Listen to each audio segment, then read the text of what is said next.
This wasn't a drug operation. It was a priority problem. When people hear about the CIA, most think of secret missions, spies, and shadowy operations around the world.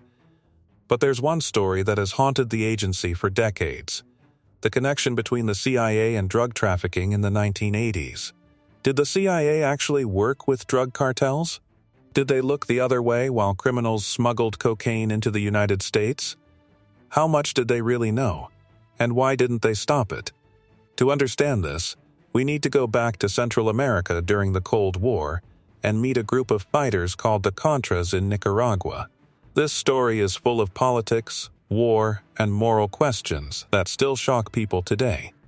Before we dive in, make sure to hit the like button and subscribe to the Narco Files for more deep dives into the hidden stories of drugs, crime, and history. The Cold War and U.S. interests. In the 1980s, the United States was deeply focused on stopping the spread of communism. After the Cuban Revolution in 1959, and with the Soviet Union gaining influence in Latin America, the U.S. government wanted to prevent leftist governments from taking control in the region. Washington feared that more countries might follow Cuba's example and align with the Soviet Union, which could threaten American interests in the Americas. In Nicaragua, a revolutionary group called the Sandinistas came to power in 1979. They were left-leaning, socialist, and openly supported by Cuba and the Soviet Union. The United States saw them as a serious threat to its influence in the region. To counter the Sandinistas, the U.S. backed the Contras, a rebel group trying to overthrow the government. The CIA's mission was clear: help the Contras succeed, even if it meant bending or ignoring certain rules. For the U.S., the Cold War was more than a distant political struggle. It was a fight for influence and survival in Latin America. Winning in Nicaragua was viewed as part of a much larger global battle against communism, shaping decisions that would later have far-reaching consequences, including unintended impacts at home in the United States. The Contras and cocaine trafficking. This is where the story becomes complicated. Some of the Contras, or groups connected to them, began trafficking cocaine into the United States. They needed money to buy weapons, fund their operations, and survive in a dangerous war zone. In this situation, the line between politics and crime became blurry. The cocaine they smuggled later played a role in the crack epidemic that hit many American cities in the 1980s.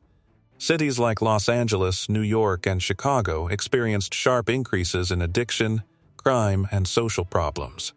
The drugs moved from Central America through networks that sometimes involved Contra-connected groups, showing how conflicts abroad could have a direct impact on communities at home. While the CIA's main focus was fighting communism, later investigations and reports revealed that the agency knew some of these groups were trafficking drugs. In many cases, they chose not to intervene, because stopping them could have interfered with the Contras' mission and the broader Cold War strategy. Their priority was clear. Political goals came first, and enforcing U.S. drug laws came second. This episode shows how global politics and national security priorities can have unintended and devastating effects on ordinary people. The CIA's dilemma. So, why didn't the CIA stop the Contras from smuggling drugs into the United States? The answer comes down to priorities. During the 1980s, the Cold War was the biggest concern for the U.S. government. The CIA's main goal was to make sure the Contras could succeed in their fight against the Sandinista government in Nicaragua. From the agency's perspective, taking strong action against drug traffickers could have slowed the Contras' operations, or weakened them, which might have put U.S. interests at risk. Later investigations and internal memos confirmed that the CIA was aware some Contra-linked groups were involved in trafficking cocaine. The agency did not organize or profit from the drug trade, but in many cases, they allowed it to continue or chose not to intervene. The reasoning, as controversial as it sounds, was simple: defeating communism came first, and enforcing drug laws came second. This situation highlights the difficult ethical decisions intelligence agencies often face. In trying to achieve larger political goals, their choices can have unintended consequences, and in this case, It had a lasting impact on American communities and the rise of the crack epidemic. Investigations and revelations. Years after the events, journalists and congressional committees started investigating the CIA-Contra connection. One of the most well-known investigations was led by the Kerry Committee in the late 1980s, chaired by then-Senator John Kerry. Their report confirmed that the CIA had knowledge of drug trafficking by groups connected to the Contras. Around the same time, investigative journalist Gary Webb reported on how cocaine from these networks ended up in U.S. cities, helping fuel the crack epidemic.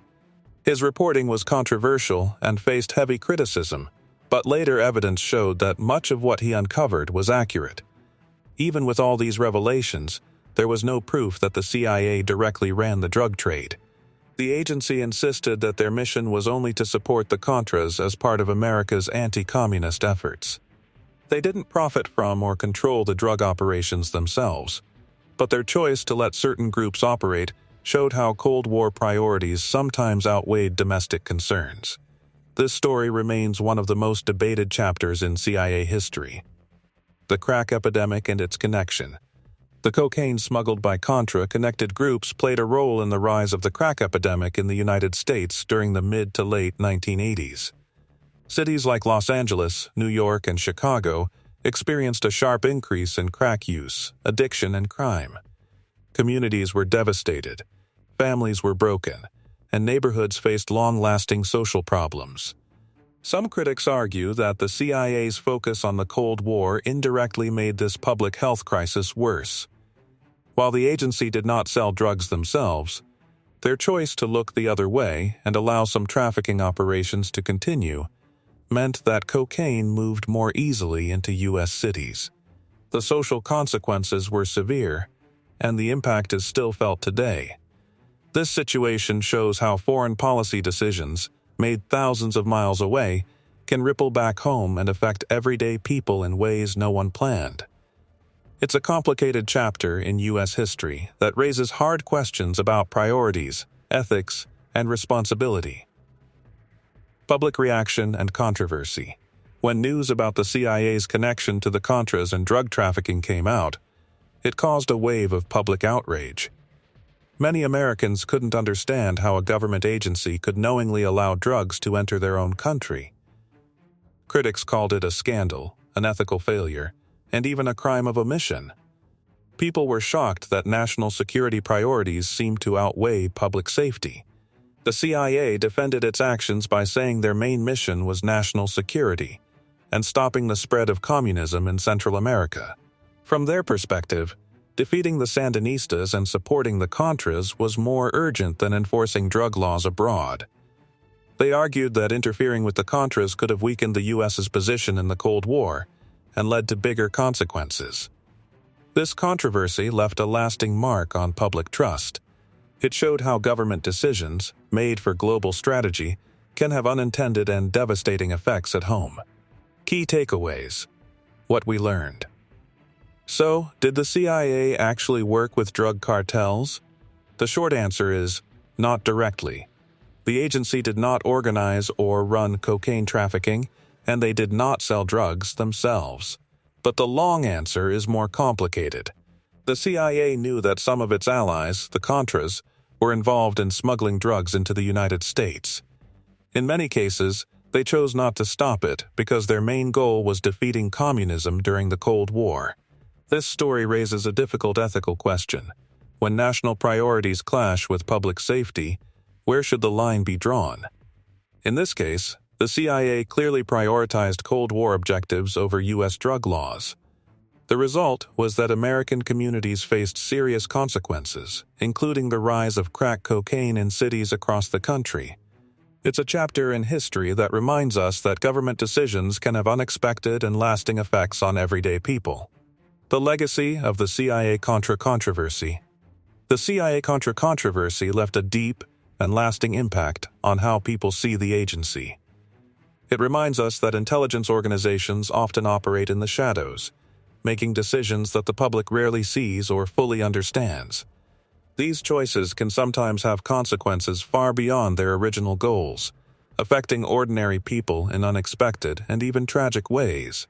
Journalist Gary Webb's reporting, congressional hearings, and declassified CIA documents all show that while the CIA never directly ran the drug trade, their decisions allowed it to continue.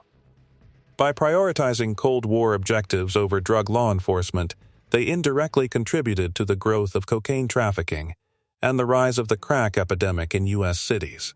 This story stands as a cautionary tale about the risks of putting political goals above public health. It reminds us that even distant decisions made for national security can have real, long-lasting effects on communities at home. The story of the CIA and the Contras isn't simple. This isn't a tale about spies selling drugs for profit.